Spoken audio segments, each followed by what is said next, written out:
This episode of Mission Log is brought to you by the Eagle Moss Shop, home of official Star Trek collectibles available only from Eagle Moss, including the eagerly anticipated USS Franklin Special Edition Starship from Star Trek Beyond. Use promo code MISSION for 10% off Star Trek collectibles with your order of $50 today at shop.eaglemoss.com/USA. Mission Log, a Roddenberry Star Trek podcast. Episode 236, Frame of Mind.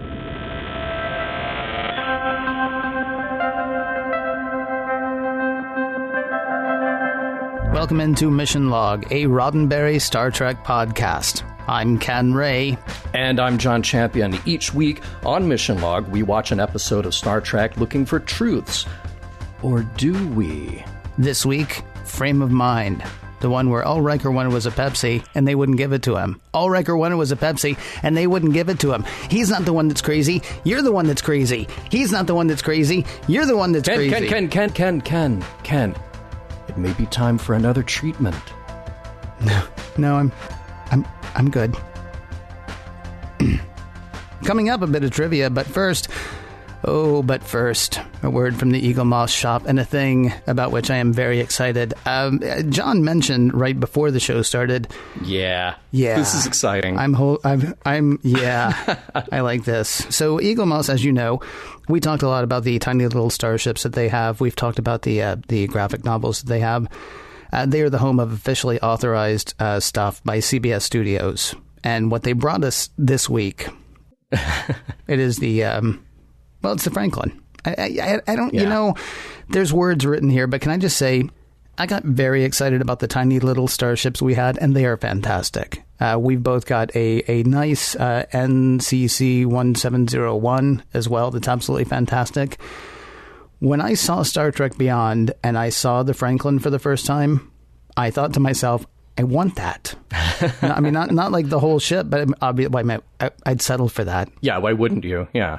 Yeah, but I was really looking forward to when there were models or when there were, figures or things like that, we'd just be able to walk into the store and pick up. And the Franklin is what they've produced here is just really something. It's stunning. It is a beautiful model. And here's the thing. So a little bit of trivia for you because, I do the trivia thing. The registration on the Franklin is NX326, right? You know why it's 326? March 26 was Leonard Nimoy's birthday.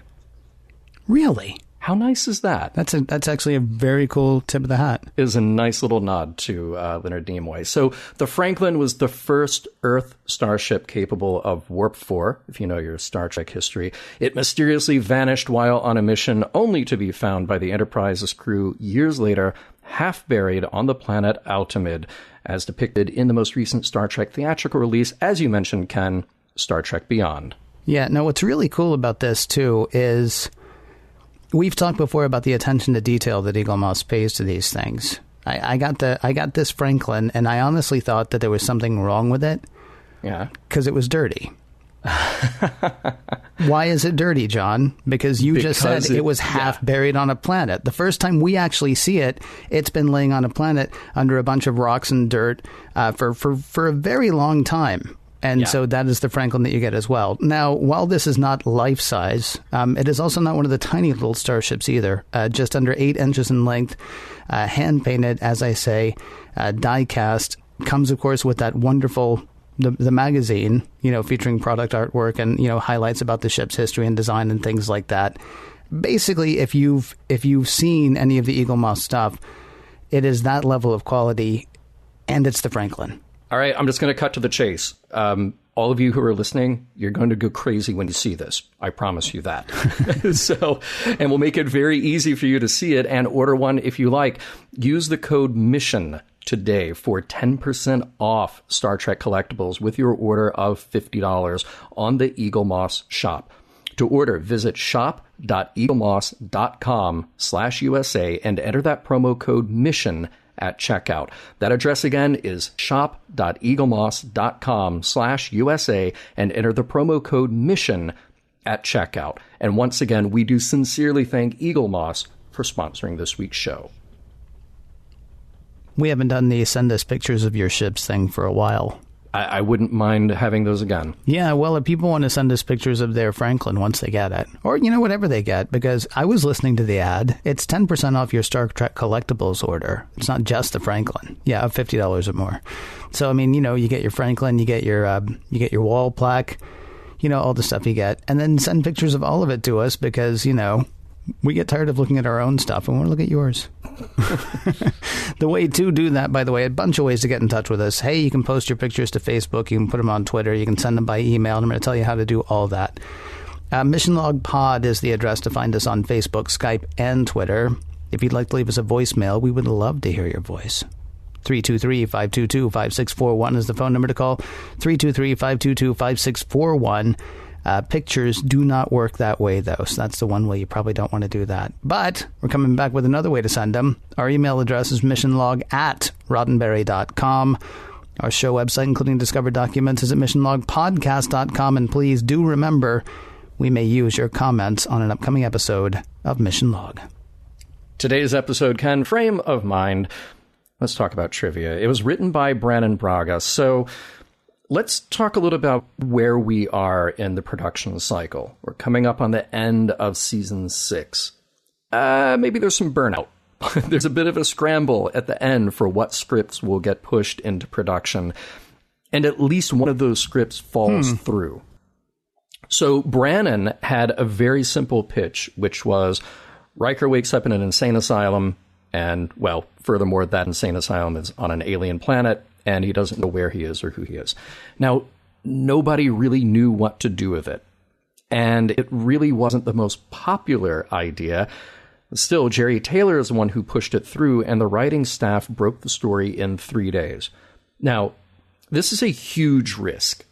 They had to break the story no matter what, and if it didn't work, then it didn't work. There might not have been a show. So what they ended up with was a story that Brannon said he was very proud of in the end. We've mentioned before Brannon's interest in horror and kind of dark storylines. He actually mentioned that he had also used Roman Polanski's 1965 film Repulsion, starring Catherine Deneuve, as influence here because of the main character's questioning of reality. Now, this episode was directed by James L. Conway, maybe an unfamiliar name, but we have seen his work before. He directed just 2 other Next Gen episodes a long time before this one, Justice and The Neutral Zone, way back in season 1. And he will be back for more in the director's chair on Deep Space Nine, Voyager, and Enterprise. He directed Neutral Zone? Yep. Mm-hmm. So he's friends with LQ Sonny Clements. And presumably the insufferable Claire Raymond. Oh, see, that was going to be the third. I thought you were going to go for Ralph Offenhouse, since that's, who you dressed up as. I always go for Ralph Offenhouse. I mean, he's quite the man. I was going to say the insufferable Claire Raymond. So, yeah. Oh, well. We both get to say it, though, so it's okay. Mm-hmm. Yeah. Now, there's a little trick that Star Trek likes to do, and I didn't mention it last time, but I will here. There usually aren't any exterior shots of where we are if what's happening on screen is an illusion. So remember back in Ship in a Bottle, we didn't get any exterior shots as long as what was happening was the holodeck within the holodeck.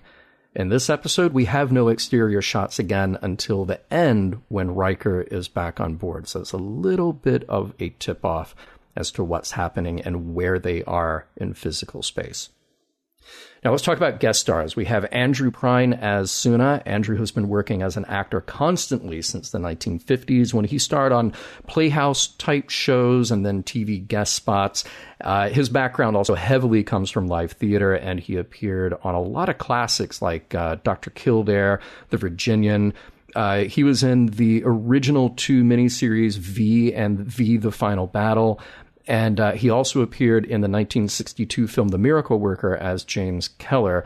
He will be back for a guest spot on Deep Space Nine. And, I think that's really pretty much the highlights there for him. I think that's really the major... I don't think I'm leaving anything out. Okay. Well, good then. Unless you're leaving out Kolchak the Night Stalker. Oh, right. Kolchak the Night Stalker. He was indeed on Kolchak the Night Stalker. No moonlighting, though. Nope, no moonlighting. Sorry. Gary Werntz as Mavek. Now, Gary really started in the TV guest star circuit in the mid-'80s. Before Next Gen, he pops up in L.A. Law, China Beach, Simon and Simon. Movie appearances include J. Edgar and Deep Impact. We have David Selberg as Dr. Cyrus. Now, David we have met before. He was the historian Whalen in The Big Goodbye. And we mentioned some of his career highlights at the time. Some of his feature film appearances include The Bourne Identity, Species, The Man with One Red Shoe. I may not have mentioned that his first professional credit was On the Right Track with Gary Coleman. That one was for you, Tori, if you're listening. And he will be back for more Trek in Voyager and Enterprise. And finally, Susanna Thompson as Jaya. She's the inmate who made her own communicator in this episode. We met her once before as well in a small part in Season 5's The Next Phase. Now, both of these are pretty early in her career, but she definitely kept working constantly after that. Most recently, she has had recurring roles on NCIS, Timeless, and Arrow, and we will definitely see more of her when she returns for a spot on Deep Space Nine, and then in a major way on Voyager. Interior. Because it is all interior. Prologue. Commander Riker is having a bad day, apparently. He's agitated, nervous, and he's pleading with Data about how remorseful he is about something he did, but insists he's better now. The longer this goes on, we realize it's a scene from a play, and Dr. Crusher is the director. Riker flubs one of the lines. He's a bit in his head about what he's doing, but she insists that he's doing fine. He just needs to relax into the role. Rehearsal is done for the night, and Riker walks the corridors of the Enterprise, still practicing his lines. At the turbolift, he runs into a crewman neither he nor we has ever seen before. It gives him pause. Act 1. Back to the day job. Captain Picard briefs Riker on an upcoming mission. He is going to Talonis 4, where political upheaval has put a Federation research team in jeopardy. They're likely in hiding, and with no central authority on the planet, they have nowhere to go. With groups splintered on Talonis, each vying for power, it's anarchy. The safety of the Federation team is of utmost importance, and reports indicate that the groups on Talonis are resorting to torture for information gathering. The Federation team may be a target. It's a dangerous mission to find and rescue them. Riker will have to travel alone. He's got some time, though, about 5 days until they arrive. Plenty of time to finish rehearsing that play. Next stop is Q Branch. In this case, it's Worf giving Riker his briefing. Clothes to pass as a local and a communicator hidden in a pendant he can wear. Now pay attention, Riker. He'll also need to familiarize himself with the ceremonial blade used in bartering ceremonies. Worf is excited about this one, a little too excited as he accidentally cuts Riker's right temple in the process. No big deal. Dr. Crusher will fix him right up and remind him about play rehearsal later. Riker is fine, though the spot where the wound was is still in a little pain. At that moment, a crewman is carried in sickbay, horribly burned after a plasma torch explosion. But as he's being treated, he looks right at Riker, just stares directly into him. It freaks him out a little. In 10 Forward, Riker tells Deanna how he was affected by this, as if the crewman was blaming him for the incident. He feels like he's being watched, and that makes him uneasy. Deanna thinks it might just be the play he's in, Frame of Mind. It's full of material that taps into the dark side of the human psyche. He should explore that. About then, that sore spot on Riker's head acts up again, and then he notices that unknown crewman he bumped into at the turbolift the other night. Weird. The next night, the play is up, and Riker is killing it, playing the role of an inmate pleading his innocence, and Data is his captor/doctor. At the curtain call, it's clear the show is a hit. But after Riker comes up from a bow, there's that mystery man again in the audience. After another bow, the audience disappears, and Riker finds himself alone in a room with the alien, this time not in a Starfleet uniform, and announcing, "We have a lot of work to do." Act 2. Riker is in a cell. The alien doctor tells him that he's not, in fact, Commander William Riker of Starfleet. In fact, they contacted Starbase 29 and Starfleet had no record of him. So who is the alien? He's Dr. Cyrus. And the pain in Riker's head? He tried to escape and hit his head during an altercation with one of the attendants. And this place? Ward 47, ding, ding, ding, ding, ding, of the Talonis Institute for Mental Disorders. And why is Riker here? Well, that's a story for another time. Then a voice announces to Riker that he's been invited to spend a couple of hours in the common area. Riker accepts, and the attendants walk him at gunpoint to the area, passing by other inmates and hearing muffled screams from behind closed doors. In the common area, the faces of disheveled, tortured people look back at Riker.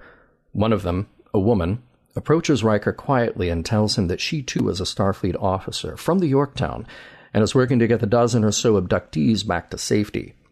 She even says that she made a communicator, which she reveals to be a spoon. The attendant, Mavek, escorts her away and takes away the spoon. He brings Riker his lunch and then engages in a little conversation about what brought him here. Riker, he says, killed a man, mutilated him, and fought fiercely when being brought to the Institute. So yeah, in Mavek's opinion, Riker is disturbed, crazy. The more Mavek pushes, the more agitated Riker becomes until he leaps up, going for Mavek's throat. Mavek pulls a syringe to subdue Riker, and just then Riker wakes up in his own bed on board the Enterprise. Act 3. It's an hour before curtain for the second night of the play, and Riker's getting ready. He tells Dr. Crusher about his terrible dream, and she's glad he's okay. Maybe he's just absorbing the role. The play is up, Data is back in place as the Doctor, and Riker is chewing that scenery again as the disturbed patient. He glances at the window cut into the door of his cell on stage, and a face that's familiar pops up. It's Mavek. The audience is still there, but Riker is spooked, forgetting his lines for a moment. He continues, but seeing that alien crewman in the audience, the one who looks like the aliens in the Talonis Institute, forces him to grab the crewman and shout that he's the key to all of this. Beverly escorts Riker to sickbay. She can't really find anything wrong with him other than the elevated heart rate and blood pressure that would come from stress and exhaustion. He tells her about the injection he got, but she still can't find any sign. Everyone else seems to have shaken this off for now. The alien crewman, Lieutenant Suna, is fine. Data congratulates Riker on his improvisation. For his part, Riker just needs some rest. But before he even gets to his quarters, he can hear the voice of Dr. Cyrus telling him he needs another treatment. The turbolift doors open, and it's the Institute. Then it's the Enterprise, and there's the woman from the Institute who thought she was from the Yorktown. Now racing back to his quarters, Riker finds when the door closes behind him that he's back in his cell on Talonis 4. Act 4. Riker confides in Dr. Cyrus. He thinks he's hallucinating the Enterprise and he needs help, though he's still not sure if he killed someone. Dr. Cyrus informs him that there is possibility of a criminal trial, though, and one of the ways they can get to the bottom of this is through reflection therapy, a type of brain scan that will holographically project Riker's memories. That will help determine what happened and if he is fit to stand trial at all. The only other option is a synaptic reconstruction, a surgical procedure that would leave Riker, a completely different person. Riker agrees to the reflection therapy. As the therapy begins, Riker's memory manifests images of the crew we know, Deanna Troi, Worf, Picard, and then Lieutenant Suna. But what happened? Riker was afraid, alone in a dark alley, and he was attacked. But why? Suna is actually the hospital administrator. Then the image of Troi speaks up, "Don't believe any of this, it's not real." Riker replies that they are all delusions. As Riker's confusion and anxiety rises, the holograms disappear, but Dr. Cyrus congratulates him for dismissing those delusions. In the common area of the Institute, Dr. Crusher stops by and greets Riker, but he's dismissive, assuming she isn't real. She tells him to listen. The undercover mission on Talonis 4 went wrong, and Riker may have killed someone. They're working to break him out. Later that night, as Riker sleeps, Worf and Data attempt to forcibly break him out. When Mavek and one of the Institute guards show up, though, Riker grabs Worf's phaser and runs for cover behind his captors. Act 5. Worf and Data fight back, of course, and they win, of course. A second later, and the three of them beam up to the Enterprise. In sickbay, Dr. Crusher tends to Riker and sees that there has been damage to his parietal lobe. It's as if someone were trying to access his memories. He's still in pain, but his wound is treated, and then it bleeds again. Why isn't Dr. Crusher's tool working? This isn't real either. Then Riker grabs a phaser and points it at himself. With a blast, the Enterprise sickbay and the people in it shatter around him like glass. Then he finds himself in his room at the Institute with Mavek and Dr. Cyrus. But what about them? He fires at Mavek, who also shatters like glass. When the Doctor insists that the phaser is a knife and he needs to hand it over, Riker sets it to level 16 to bring down the building they're in. He fires, and the wall shatters, revealing the Enterprise crew as if they're watching the play again. Suna is there, the only constant in both realities. The wound on Riker's head becomes more painful, and the audience bursts into applause every time Riker confronts Suna.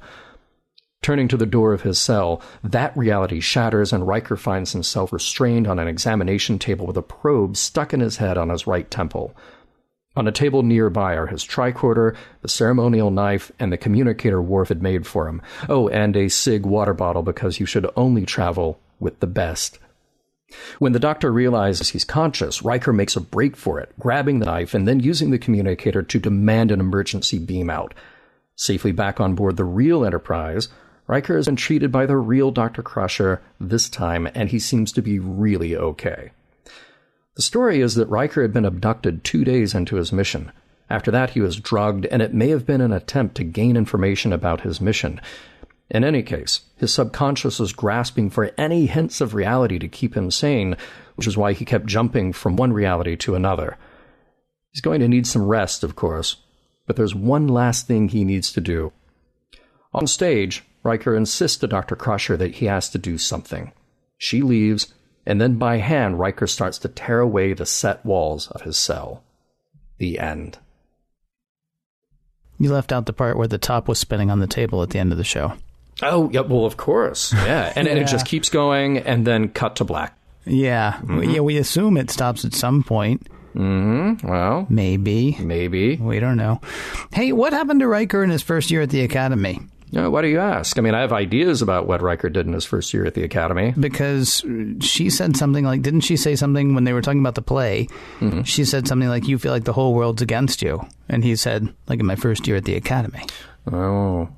Is this anything we know about? Or is this just like a...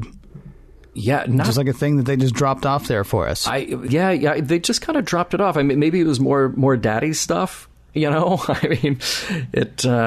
never really know. Because that was a casual mention of something that sounds like it was a fairly big thing. Yeah, but we really don't explore it, yeah.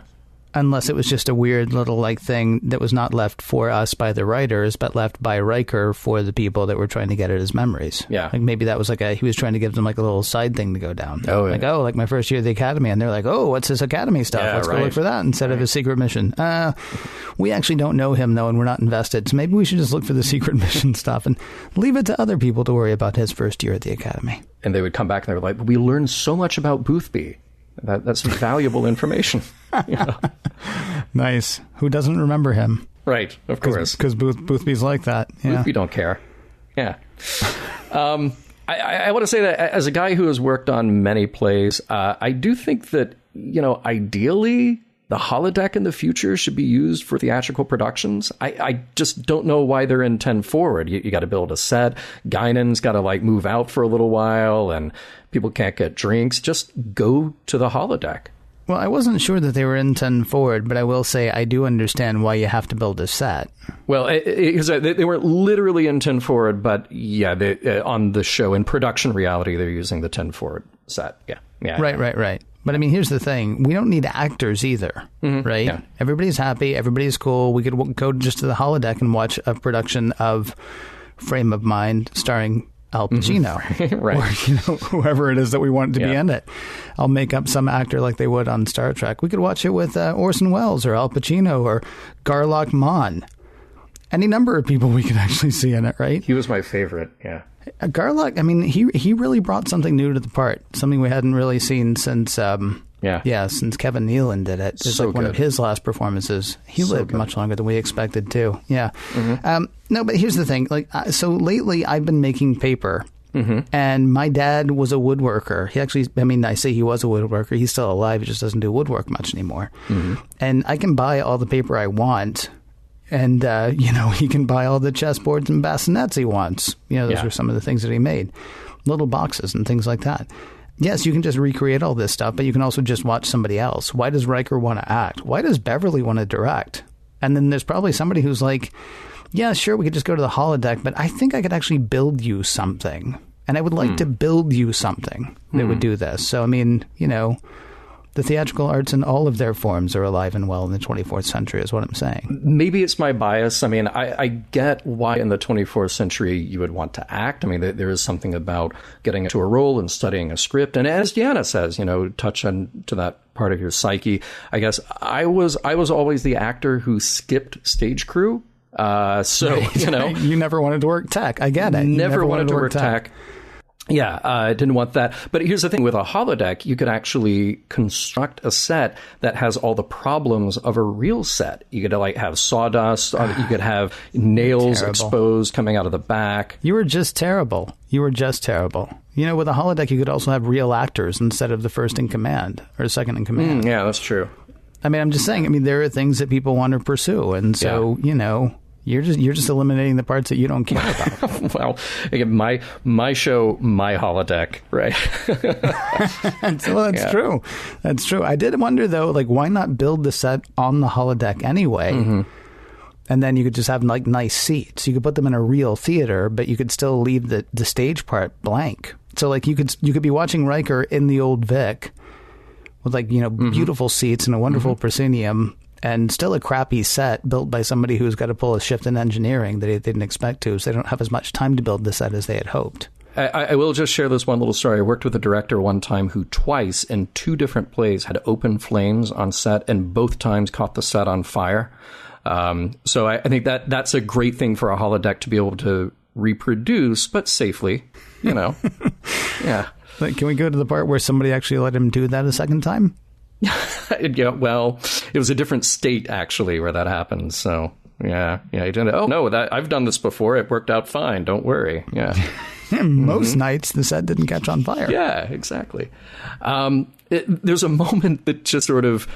I went back and watched it a few times because I was trying to get the reaction out of it. I know that Riker just got cut in the face by Worf. And that Worf is really excited about this knife and he's flashing it around. But man, Riker seems really mad. Yeah. And then he's all smiles when he was Beverly. But it's not one of those like, ow, that really hurt. Oh, look, I know that you didn't mean it, but it still hurts. I'm going to walk away. He's just, man, is he mad. Well, all right, here's the problem. Nothing actually happens in this episode. No, it's all fake.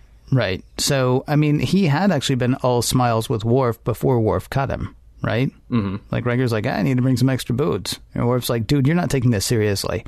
Yeah. And then Worf's like, oh, and I made you this thing, this pendant, and it's got a communicator chip in it. And Riker's like, it doesn't really match the outfit, though. Right. And Worf's like, you are seriously not taking this seriously.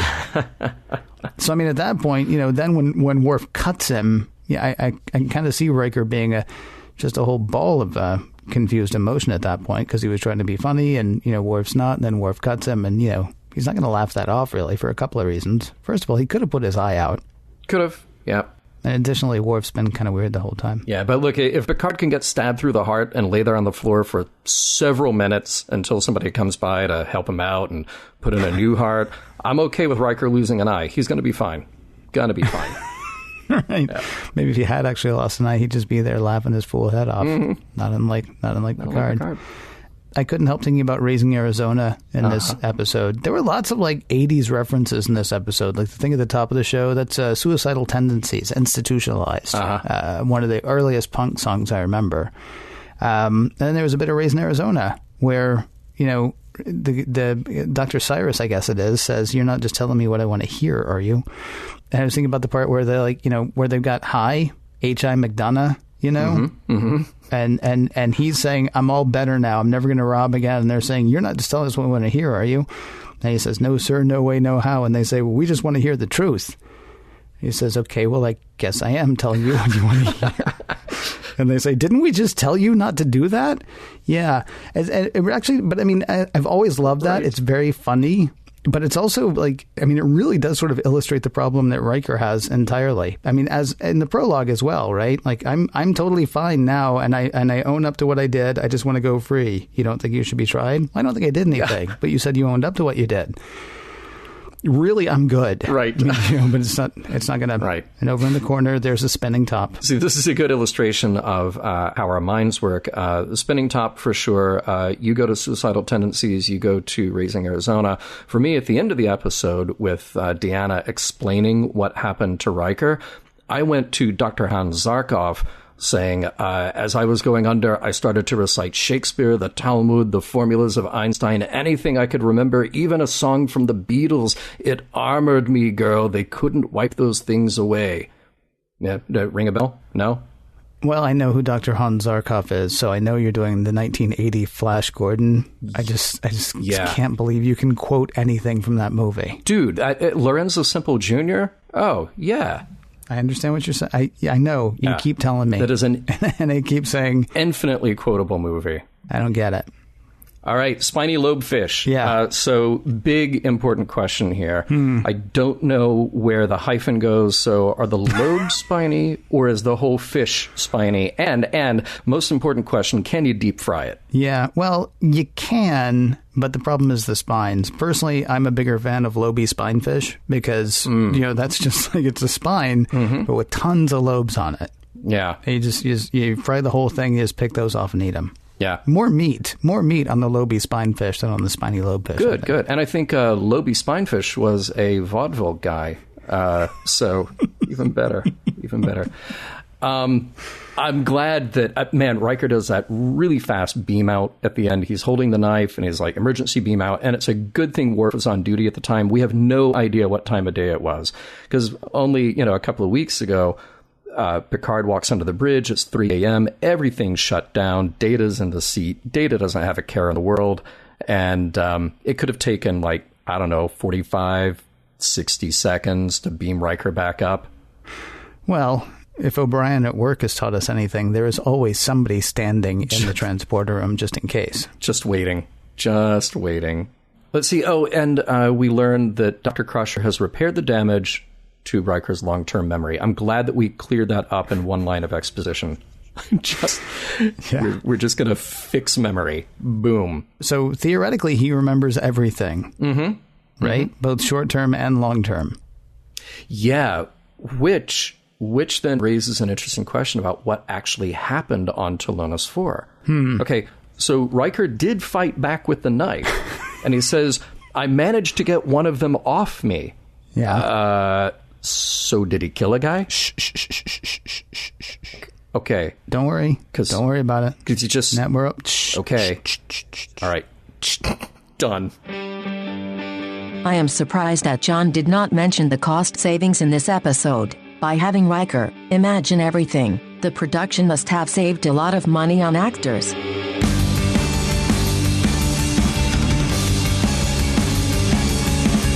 So I think we established this before, but I just want to be clear. Every bit of this, up until the end when Riker is sitting there sort of rehashing what's happened, everything in this episode until the very end of Act 5 is all dream stuff, right? Or in his head. Pretty much, yeah. Because we see one of the guys from Talonis 4 in the prologue, which means before the prologue. Basically everything we're seeing, he's already at least 2 days on Talonis 4 at that point. Right, yeah. All right, so everything is Riker's psyche trying to both make sense of stuff and to put up walls as barriers, right? Okay. Just want to make sure. Much. Okay. I thought you... Well, no, I mean, the questions I have then are, everything that happens basically is Riker's brain trying to do something. Yeah. I mean, when it's the guys from Talonis, I don't know what we call them. Talonosians? What would you call them? Sure, just don't confuse them with Talosians. They hate it when you do that. They hate it. Okay, but it's actually kind of annoying that they're so close too, because the Talosians were total mind bleepers, right? Yeah. I mean, that's what they did. Right. And that's really we don't know what the Talonis people do, but that is what these particular Talonis people are doing. I mean, they can't govern for, crud because their government has fallen into disarray, which is why Riker's there to pull their guys out. It's everything that happens is a piece of Riker's brain doing something, except maybe for the parts with the people from Talonis. The people from Talonis or whatever is trying to invade Riker's brain, right? And then everything else, the knife wound obviously is the implant in his head. He's feeling that pain. It's sort of like a dream thing, right? Where you're I fell asleep in a weird way one time, and I had this really amazing dream about Darth Vader. He was chasing me. And when I woke up, it's because I had, like, fallen asleep on the couch in such a way that my chin was basically sticking into my chest, and I was having trouble breathing. And so I was breathing so loud and so weird that my dream state made it Darth Vader. Now, it really would have been great instead if my brain had been like, dude, you're like choking, because I kind of was. But I mean, like, everything is like the knife wound is the probe either going into his head or just the annoyance of having the probe in his head. Yeah. And the guys from Talonis are the guys from Talonis. And, you know, Picard and Troy and Worf are parts of Riker's psyche trying to get him to keep it together. So the guy who was burned in sickbay, the guy with the burned hands who got, you know, hit by the plasma torch, and who's reaching out to Riker, who's that guy? See, I didn't think he was a real guy. I just thought he was either the pain that he was experiencing during whatever procedures are happening to him on Talonis 4. I mean, other than the implant, you know, or he was sort of Riker's brain trying to do a redirect. You know, here's something traumatic happening to redirect away from what else is going on. Interesting. See, because I was wondering if maybe he represented, if the guy who got burned by the plasma torch represented the danger, because the guys from Talonis are trying to get into Riker's head. Riker's head has a bunch of secrets. Sure. That you wouldn't want the Romulans to have. You wouldn't want the Cardassians to have. I don't know that it matters, honestly, if the people from Talonis have it or not, unless the away team or the group of people that Riker was originally sent would be in more danger if they knew that they were there. So, like, I thought maybe that guy represented what it is that Riker has to protect and what he has to protect against. He has to protect against, you know, people who are not doing anything, who are just minding their own, suddenly getting hurt. Or maybe it's just, I mean, there are like little weird things. Like, so much of this episode is just kind of Inception-y. Yeah. But then there are little weird things. And I'm like, okay, what is that thing supposed to be? Like, what happened to Riker in his first year at the Academy? Who is that guy right there? Yeah, we know who everybody else is. And everybody else there is actually there to push Riker in a direction. Either pushing him to reveal his information or pushing him to hold on to his sanity. And then there's this guy in the middle of it who's like, oh, he's hurt and he's burnt, and he's staring straight at Riker, and that freaks Riker out. Who's that guy? We may never know. No, I think he'll be in the next episode. He might be. I probably will. Yeah. They should do that. Oh, that would be so weird, right? Great. Next episode, Riker's walking down the hall, and there's a guy walking with bandages on his hands. And over in the corner, a spinning top. I love it. I love it.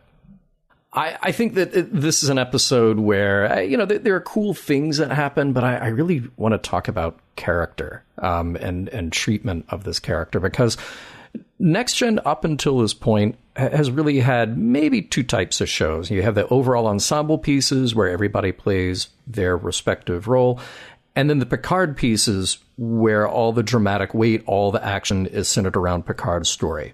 Or what's going on in his head. A couple of minor exceptions there, but not always hitting the high marks, right? So it's taken us 6 seasons, and up until now, Riker has been the Playboy Kirk stand-in. If you need someone to go to a planet and seduce someone, you send Riker. You know, that kind of became a running joke for a little while. And we got little hints along the way of Riker's showpieces. He had a similar, though benign, experience in Future Imperfect, and then the Riker plotline in First Contact was more memorable for the comedy involved. Now, this episode just comes out of left field. We've had a bunch right in a row that were Picard stories, deeply into Picard's psyche and his conflicts.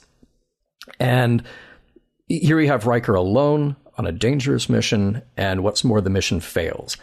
And then he's psychologically tortured. It's a real showcase for Riker and, well, a real showcase for Jonathan Frakes. And can we talk just for a moment about how hard that is to pull off for an actor? So I didn't remember this entirely when I went back to watch it for our show. I remembered it, but I didn't remember the details. I didn't remember kind of where it landed and what parts were real and what parts weren't. And just the idea of watching scenes over and over again. We've talked about this before where scenes have to be repeated, but you lay little clues as to what's different in those scenes.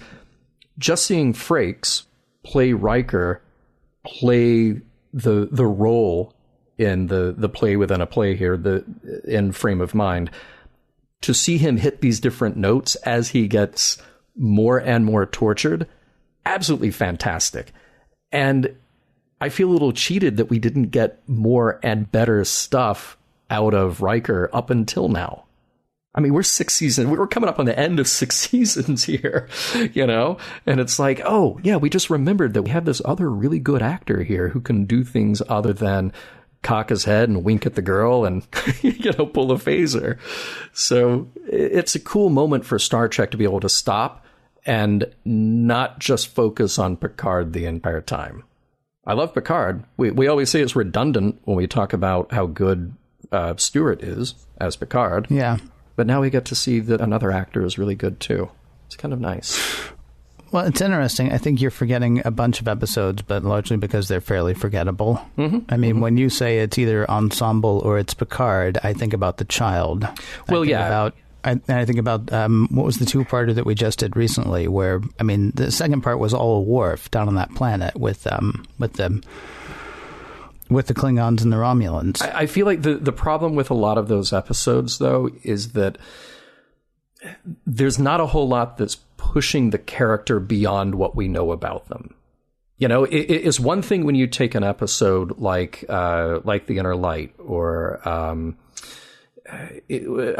pretty much anything that we have had Picard in where he's front and center. Even most recently, when we got to see him fall in love and fall out of love, it's like, wow, we actually get to push the character beyond what we know. With Birthright, we have Worf, and it's about Worf. It's centric to him. But there's nothing there that we didn't already know about Worf. Okay. You know what I mean? All right. Well, no, I misunderstood what you said. It sounded like you were saying that either we have the Ensemble or we have Picard. Oh yeah, no, I mean, but you're right. I mean, if you're talking about like growing the character, I mean, yes, I would agree with that. We have moments with other characters, but it seems like I look at this and I go, wow, there was some missed opportunities there to really push a character beyond the comfort zone, and that's what they did in this one. Yeah, I would agree with that. It's funny you say the events of Future Imperfect are benign. How do we know that? Well, that's a good question. Yeah. I mean, I got to figure that all of this is sort of cumulative. It's sort of like when I asked, 2 weeks ago or 3 weeks ago, I can't remember, at what point is Picard just going to kill himself? Because, I mean, so much stuff has happened. I mean, granted, they wake up in a new world every week, not quite the same as TOS. Mm-hmm. Like TOS, they could have easily met Baylock again in season 3 and not even remembered they met him in season 1. That's how that's how lack of continuity there was in TOS. Right. There's definitely more continuity here. They're always going to remember that Picard was Locutus. Mm-hmm. Right. That's going to happen. Mm-hmm. He's going to remember how to play the flute. That's going to stick around. But we're not always going to feel those pains that they feel. Like this episode could have ended instead of like with the whole explain at the end. Like, yes, I remember now. I may or may not have stabbed a guy in an alley because I was beset upon by bad guys. I mean, this episode could have ended in a much more dark way of Riker sitting with Troy saying, it reminded me of my son. Right? Because we've got Picard walking around with his whole life now. Like, he has like all these memories of like his children, his grandchildren. I can't remember. He might have even had one great grandchild and a dying planet. And now he knows how to play the flute. Tin whistle, whatever. Point is, I mean, Riker actually did kind of have that as well. He had Jean-Luc. He had an ex-wife or a wife who was deceased named Min. Yeah. You're right. And though he did not live the full life that Picard did, these were all things that he's sort of like, yeah, that, right, that happened. Yes, that's part of me now. Oh, wait, that's not part of me? Right? And the same kind of thing is happening here. So, Yeah. I mean, you're right. It's benign, but I think only because the writers tend to forget. It's like, oh yeah, didn't we screw with his brain one other time? That's very true. In a really big way, actually. Yeah. Well, at least the intention of that little alien in Future Imperfect was not evil. He was not trying to extract memories for strategic purposes. He was just lonely. So, we'll give him that. We'll give him right. that. He just wanted a dad. Yeah, but that's still, I'm saying that's still going to have a cumulative effect, though. Oh, sure. No, 100%. 100%. Yeah. So I actually had something that is going to tie back into last week, I think. What? I know.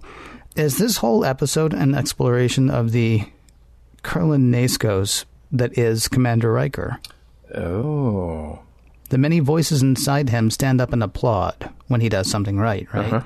Then Worf and Troy and Picard appear to him to tell him to stay strong. Mm-hmm. At the same time, Deanna does tell him in 10-4 to explore the dark side of his psyche. And I don't know if that's Riker urging himself deeper as a way to keep the people who are trying to get into his brain from getting into his brain.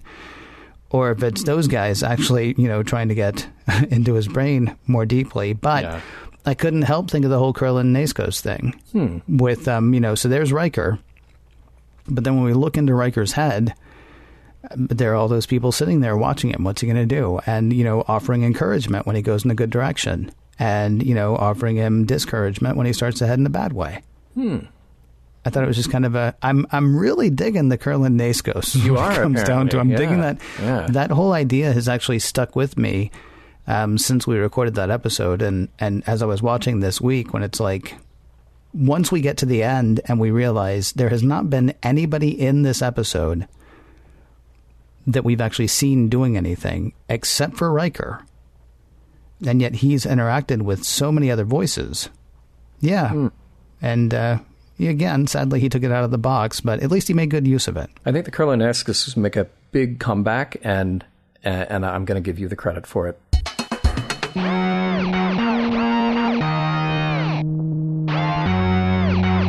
Not to be annoying, but do we actually know why Riker was being tortured?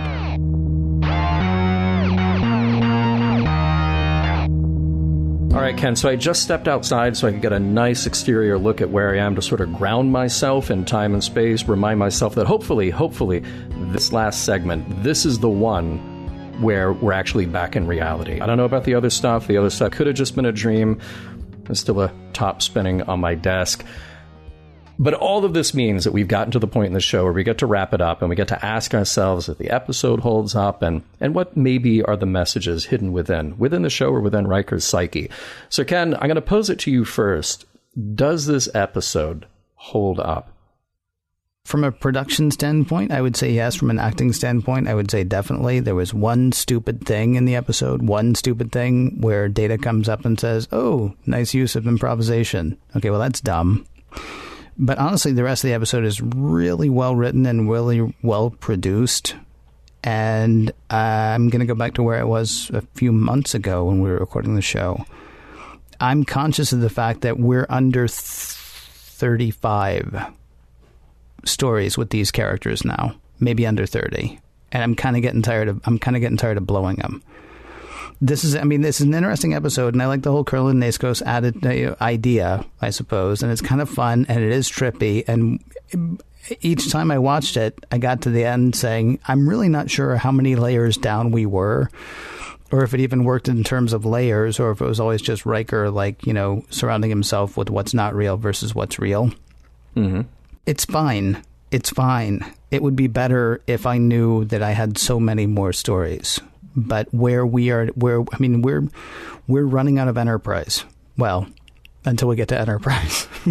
Yeah, until you get there. Yeah, then you're good. But we're running out of another Enterprise. We're running out of these characters. And so when we hit something, it's just like, hey, wouldn't it be fun to play with this? Or, hey, wouldn't it be trippy to play with that? Or, hey, would you like to do an adventure show in space? Or an adventure episode in space? That's cool. And I'm glad the writers got to play with that. I'm running out of Picard. I'm running out of Riker. I'm running out of Troy, And so, yeah, it's fine. It's a great episode if you know that you've got the limitless Star Trek. But I know that we're coming close to the end here, and there are real things I want to explore with these characters, not just mind trips. So, sure. Yeah, I mean, when this show was on, I probably would have loved it. But when this show was on, when season 6, correct me if I'm wrong, we actually didn't know until halfway through season 7 that season 7 was going to be their last season, right? Right. And knowing that we're coming up against that end, like when this show was on, I feel certain I just had a blast with it because this show was like at its height at that point. This show's going to be on for at least 10 years, maybe longer. Right.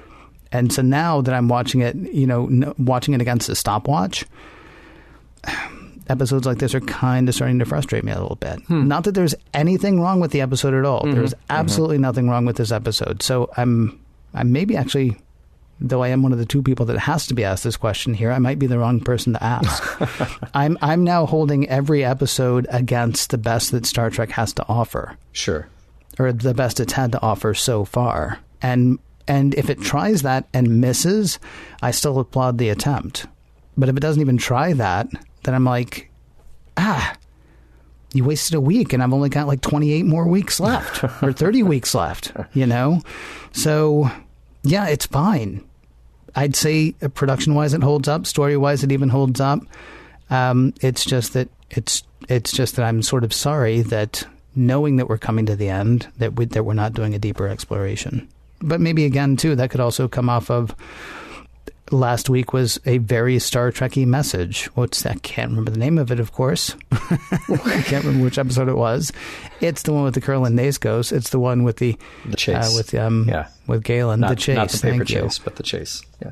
Not the paper chase, nor the movie that apparently also starred the Red Hot Chili Peppers. A lot of people wrote to me this week and said, people do know the chase. I'm not among them. So, I mean, maybe that's part of the reason I'm disappointed, because we had Die Hard in space, we had the romance in space, and then we had Star Trek. Yeah. And it's like, oh, okay, cool. So we're doing that again. And now we have sort of the you're trapped in an insane asylum in space. So, I mean, it's fine. It's honestly a fine episode.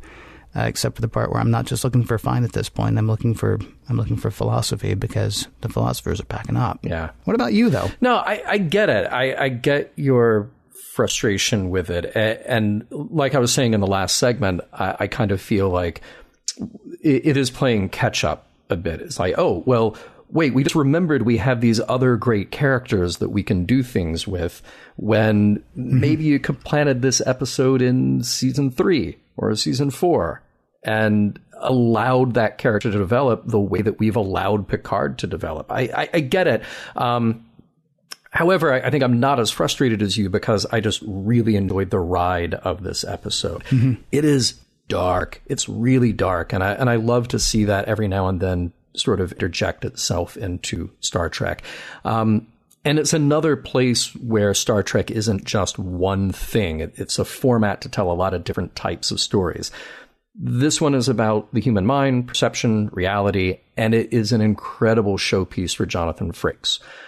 And look, this is one of those episodes that automatically is going to get me excited anyway, because of the mind trippiness, the whole idea of playing with memory, creating memories, the idea that we can mess with memory. I enjoy that kind of thing anyway, and I've mentioned it before on our show, which is why I didn't go too deeply into that this time around. But I enjoyed it a lot for all of those reasons. And I guess I don't know, maybe I just feel like I'm sort of savoring the moment, but I understand why you're thinking ahead. Maybe in the words of Roberto Orsi, Ken, maybe you're playing the home game and you know that the end is coming for Next Gen. Well, I am in fact playing the home game because, somebody asked us to. Right. Right. We are actually playing the home game. We are, constantly. Here's what's funny to me, and I will bet this is going to be true of a lot of people listening as well. Nobody has any problem with the memory implant thing. Nobody has any problem with all the, but aliens that created life, come on. It's fascinating to me. It's fascinating to me that like everybody wants to talk about, like when we did last week's episode, everybody wanted to talk about that's not how DNA works, or how could they have possibly done this, 4 billion years in advance. But we're talking about an advanced alien race that presumably could do with things that we don't know how to do. Yeah. We don't understand that today, how the whatever, the protectors, the originators, the architects, the old ones, whatever you want to call them. We don't know how they worked. Preservers. Yeah. The preservers. Okay, sure. if that's who they are. We don't understand how that works, and we're kind of upset by that idea. Well, we also don't understand how plugging like a quarter-inch jack into the side of somebody's head is going to mess with their memories, but we love that. Yeah. It's fascinating to me, like things that we don't understand today. It's weird, because I had a feeling you were going to not be bothered by the lack of science in this science episode. Yeah. Yeah, well, and you're not. But that was the funny line to me, is at the end, in that voiceover from Picard, in the very last couple of minutes, like, and then we fixed his memory. So all done there. All better. Yeah. It's like, hey, remember that time we erased that little girl's memory? Well, now we did the opposite in this one. So. Well, they screwed her up, though, because they left her with an artifact. Mm-hmm. Too bad, little girl. Remember that time we screwed up her memory, but left her with the thing that nobody's going to be able to explain? Yep. Yeah, she's a witch. But there have to be messages in here, right? Maybe? Curlin Nascos for the win. That's the one for me. Yeah, I mean, that's where Riker finds his strength. He finds his strength in the voice of others. When he's there by himself, he thinks he's going mad. Mm-hmm. Troy appears to him and explains part of what's going on. Worf explains part of what's going on. Picard explains part of what's going on. Then the three of them together say, hey, listen, yeah, you're fine. I know it doesn't seem like you're fine, but you're fine. Beverly shows up and tells him he's fine. Mm-hmm. She doesn't actually show up, but she shows up and tells him he's fine. Worf and Data show up and try to bust him out. Now, they don't actually, but he knows they're going to, right? And that manifests itself in what happens when he's asleep. Even the woman who he doesn't actually know keeps telling him, don't let them tell you you're crazy. Mm-hmm. The voices inside Riker, it's not just him out there by himself. It's all the people that have are part of him. And it's all the people that have come before this moment that are compelling him forward. So there's the thing that I was looking for. I changed my answer. Now I love the episode. I don't believe you. What about you, sir? What about messages as far as you're concerned? Yeah, it's not one of those save the whales messages here. Yeah, it's not Star Trek writ large. But what's really cool and valuable is the psychological journey. You know, Riker has to challenge himself to strip back the layers of his own perception. He's got to question his own beliefs in the world around him. That's valuable stuff just on its own. I'm not saying we will all be stuck in an alien prison one day where our captors are playing mind games with us, but the exercise of asking yourself if what you think and what you perceive is really all there is, then that's not necessarily a bad thing to do. So, please don't get captured by aliens and have a thing jacked into your head that's messing with your memories. Don't do that. But the idea of looking at your perception of reality, not a terrible thing. Mission Log is produced by Roddenberry Entertainment. Executive producer Rod Roddenberry. You can find out more about all kinds of things Roddenberry related at roddenberry.com. Would you like to help support this show? We'd love it if you did. Find out how and what you get for doing so at patreon.com/missionlog. For more exciting Star Trek podcasts, check out Trek FM, that is trek.fm.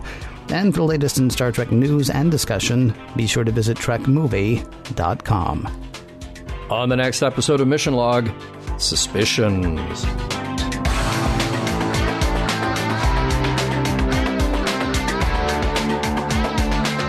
Some of the music for Mission Log provided by Warp 11, online at warp11.com, and from the album Messages by Key Theory, free to download at kitheory.com.